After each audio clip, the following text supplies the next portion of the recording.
Hi there. So this is a video about menopause today. Interested in this subject, then hopefully you will find this really useful. I'm going through the menopause too. I'm 50, nearly 51. The typical time for reaching menopause is 52, the average age. And menopause is actually when you've stopped having periods. So the rocky time is called pre-menopause or perimenopause.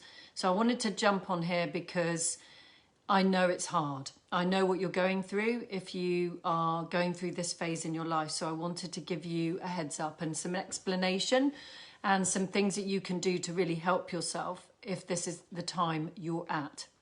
So the thing to understand about the menopause or pre-menopause is that it is a huge hormonal shift, and it can go on for sometimes around 10 years of change.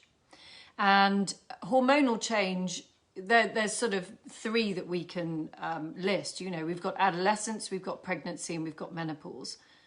And it requires huge currency in the bank. And what I mean by that is if you haven't been taking care of yourself in your 30s and early 40s, some people get menopause or premenopause symptoms in their late 30s. The typical age is around mid-40s. So it varies person to person. If you haven't been taking care of yourself in the lead up to the time when you start to have hormonal change, it can be a really rocky road. So premenopause is basically the same as the third phase of your cycle. So that's your premenstrual phase. So it's basically like being in premenstruation the whole time. So you may have mood swings, you may have poor sleep, you may have all manner of irregular periods, heavier periods. You know, there's a list of about 32 different symptoms that you can have. What I find with each person is that it varies depending on their own body. You can have completely different symptoms to each other or similar symptoms depending on your own makeup.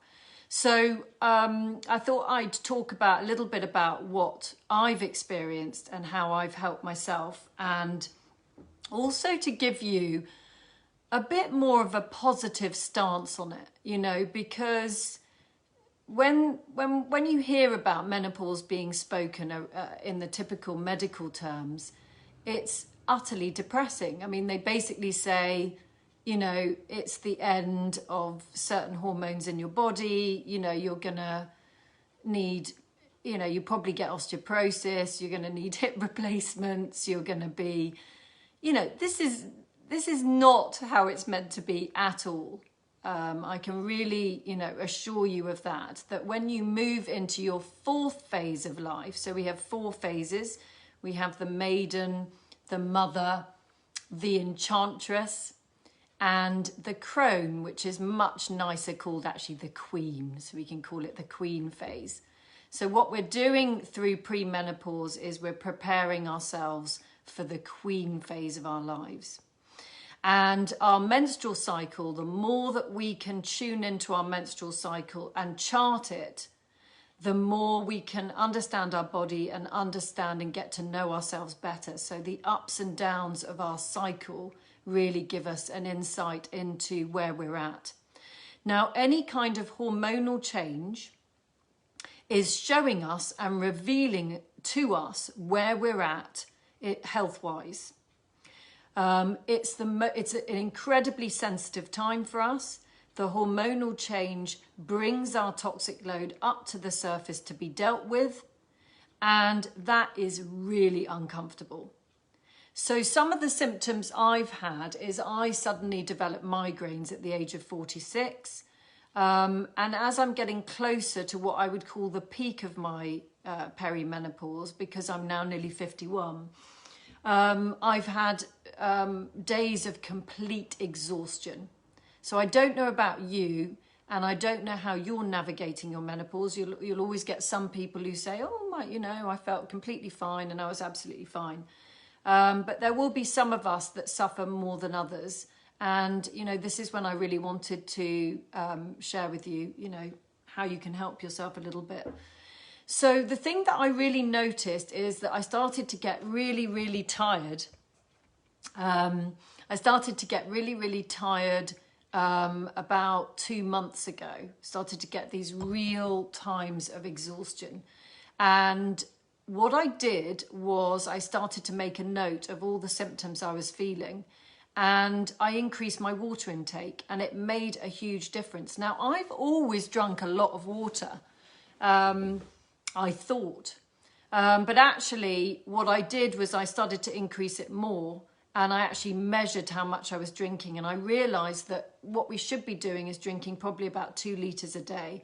But what my body actually needs is 2.5 litres of water a day. And that's quite a lot of water to spread out through the day. Now, it's really important you don't drink more than 1 litre in 1 hour, or you could flood the kidneys. So you really want to spread it out. And you really want to make sure that you sort this as the first port of call. And it's had a really amazing effect on me. So I really hope it has an amazing effect on you too. Because as I said, you know, we can focus on maybe taking hormone supplements, whether they're natural or going on to HRT and those kinds of things. But this is a natural process. You know, when Trinny Woodall, that celebrity, said, oh, you know, menopause is the death and you've got to take supplements and all that. Well, you could, but actually, because the hormonal change is revealing to you your toxic load, you actually want to do less rather than more. You actually don't want to shove your body with loads of stuff. So if you see your hormonal change as a toxic load, you can then see that when you're getting the hot flushes or getting the sweats at night, what's happening is your liver is using your skin like a third kidney to clear your toxic load. And of course, we know with the menopause that sometimes we have good days and sometimes we have bad days. So it's about understanding that it's not a smooth road. It's dependent on many different factors how we navigate our menopause. So I'm not going to go too much more into what you can do about your menopause, because I've got a Facebook group if you want to join it. And there's quite a few videos on there. And also there's quite a few blogs on my website, fullernutrition.com, that go into menopause and really talk about the different symptoms and how you can help yourself. But one of the reasons I wanted to come onto this video today is to give you the reassurance that this is a natural process for the body. This is a natural way that the body moves into the fourth and final phase of our lives. And what I particularly love is listening to Alexandra Pope of the Red School, because she talks about the menopause in this incredibly uplifting way. She says that by the time you reach the menopause, you no longer need to have a menstrual cycle, because your menstrual cycle is a way of getting to know yourself. And by the time you get to the menopause, you know yourself. You don't need to cycle anymore. You've outgrown your cycle. And what we call the perimenopause phase is the priestess phase, the enchantress phase, the wild woman phase.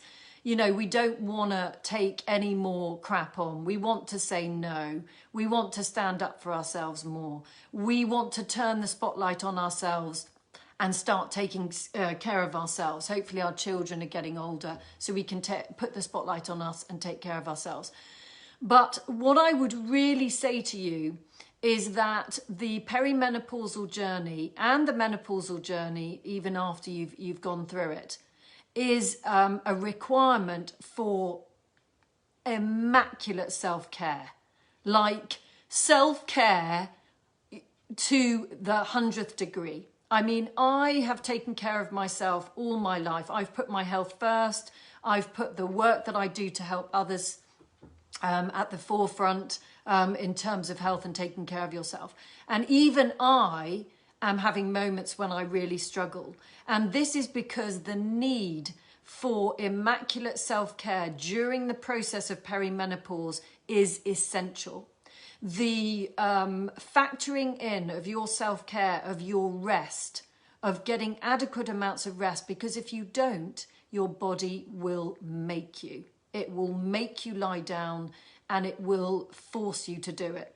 So, and you've got to listen to your body. So when you're going through perimenopause, like I say, you're in that third phase, you're in that premenstrual phase, you're at the most intuitive time of your life. Along with the fourth phase, which is also the most intuitive time. Listen to your gut feelings, listen to your inner voice, and really take that time for rest, and take that time to prepare yourself nourishing meals. Take yourself off into the woods, take yourself off for a sea swim, but really, really take care of yourself, because it is a hard graft. Going through the menopause is hard. It's not always hard. You're going to have good days, you're going to have bad days, but it is hard. And the need to have compassion for yourself going through this process is essential. So we call this the priestess phase. This is when you're really opening up, you're really starting to discover yourself more, you're starting to put your needs first. And this is preparing you for the queen phase, which is when you really know yourself, you have absolute integrity, you put yourself first. But you also have moved into the phase of your life of what we call expanded consciousness. You've moved into the spiritual dimension. This is the fourth phase. This is when you've gone through menopause, you're moving through maybe your mid-50s to 60s and beyond. Now, in tribal communities, in traditional, holistic tribal communities, if you think of the Native American Indians, the tribal elders were the wise ones. And, you know, they would sit in talking circles, women's circles, but also men and women, and they would have a talking stick and they would connect with each other. And one of the invitations with menopause is for you to move into that wiser self, into that wiser being, where you stand tall and strong in yourself and people come to you for wisdom and for advice. Now, the menopause is also the time to discover your true calling. You know, what is it you're here to do? The fourth phase of your life is less about your personal journey, although that's important. Of course, you're still going to have your own stuff going on, whatever's going on personally for you.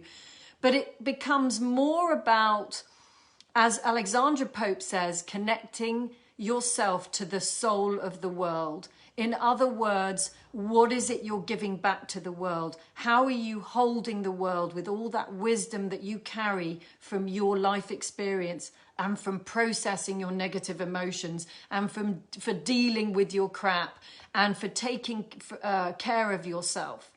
This is the most powerful time of your life, moving into the fourth phase, the queen phase. And yet in modern society, we do not value it. We do not validate the men and the women that have reached this phase and show them the respect they deserve, often because they haven't truly developed that respect within themselves and done the work to feel strong and powerful and wise and supportive.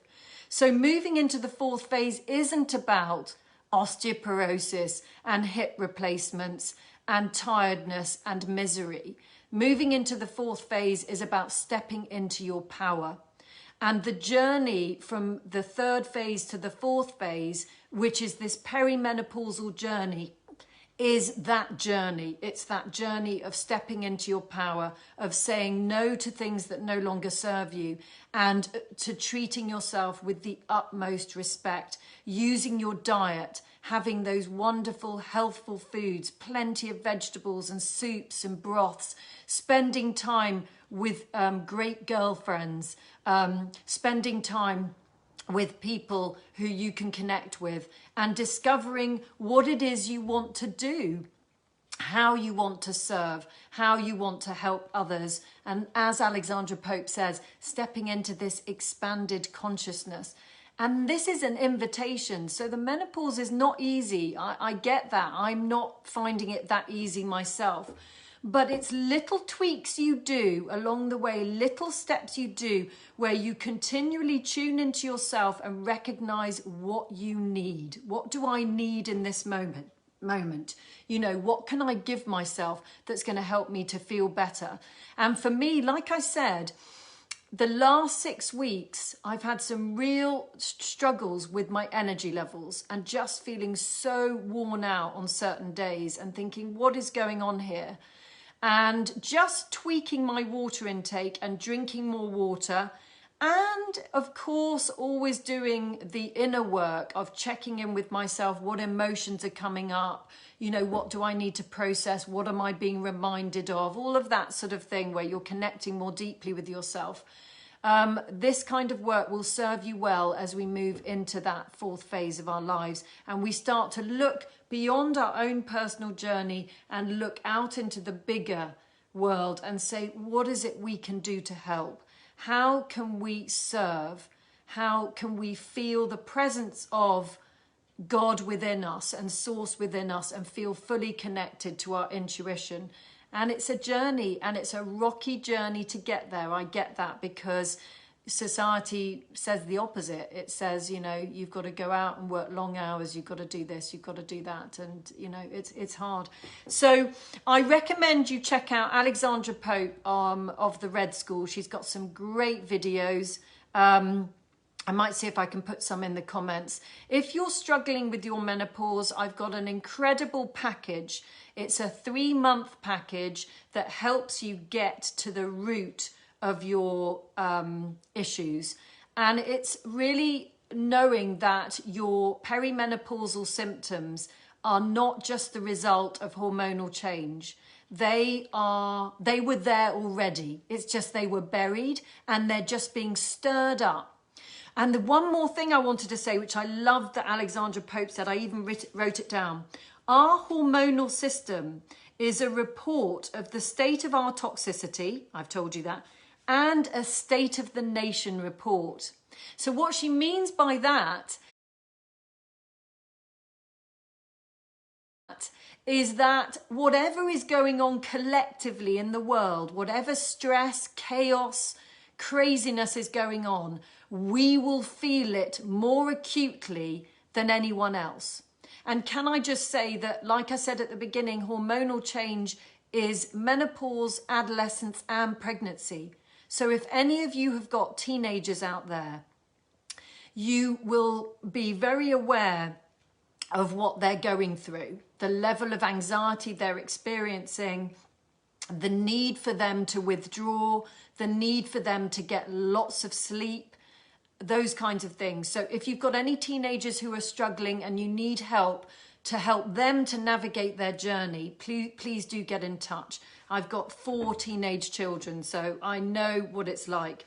But we got to do the work on ourselves. Now, Alexandra also says menopause is a big ego death, and she describes it as annihilatory. And what she's basically saying is it's a breakdown of everything that doesn't serve us, all of those patterns and conditioning that we have. It's a breakdown of all of that. It's a clearing out of all of that, everything that doesn't serve us. And the more that you hang on to it, the more stress you create, the more uncomfortable your symptoms are. So it's a journey of initiation.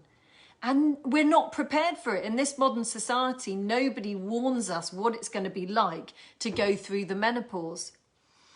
And something else she says, our deep soul self can feel enraged if not supported to some degree. So are you feeling that rage and anger, you know, at that time of your period? You know, all of this, it needs to come up. It needs to be addressed. It needs to be looked at. And the work I do with traditional Chinese medicine links your emotions to your organs. Anger is very much related to liver. Fear is very much related to kidneys. And it becomes a fascinating insight. So anyway, that's what I wanted to, I'm just checking my notes to see. Another thing she says, our hormonal system is stress sensitive. So any problems you're having with your menstrual cycle are giving you signals of your physical and emotional state. So if you're still having periods, I would really recommend that you chart them and you start to know when you've got your period, so you can start to see, because there's 4 distinct phases within each cycle, and it will teach you a great deal and really help you. So if you need any help, please do get in touch. I'm right in there with you with the menopausal journey. It's an incredible journey. It's extremely confronting. It's extremely hard to navigate at times, but know that it isn't the death. It is moving you and pushing you and preparing you for this next phase, this incredible phase of your life, the 4th and final phase of your life, where you step into your power and you be everything that you wish to be. And I wish you every success on the journey, and please do get in touch if you're interested. Like I said, I have a package. It's an absolute pleasure to work with women in this way. And as I said, Alexandra Pope of the Red School has got some super videos. And also somebody called Jules Wingfield. You can find her, juleswingfield.com, who touches on sexuality and menopause, how often women's libido disappears during menopause, not just because of physical issues, but also because they no longer want to have mediocre sex. They know, and we know in the sexual encounter, that often it feels good, but it feels like there's a piece missing. And what sexuality does is bring you back to yourself. It really helps you to explore yourself, explore your feelings, and get your needs met. And it becomes a very spiritual journey if you allow it. So those are 2 people I recommend. Thank you for watching, everybody. If you've got any questions, please do get in touch. I'd love to hear from you. I hope you're navigating this difficult time, and I'm sending you much love. And as a final thing, the perimenopausal journey is a great way to show you how well you're coping or not coping with your current situation, whatever it might be. Okay, it's a really good alarm signal, and it's really helping you to see how well you're doing at taking care of yourself. So radical rest, radical self-care, immaculate self-care. Take care of yourselves, and do be in touch.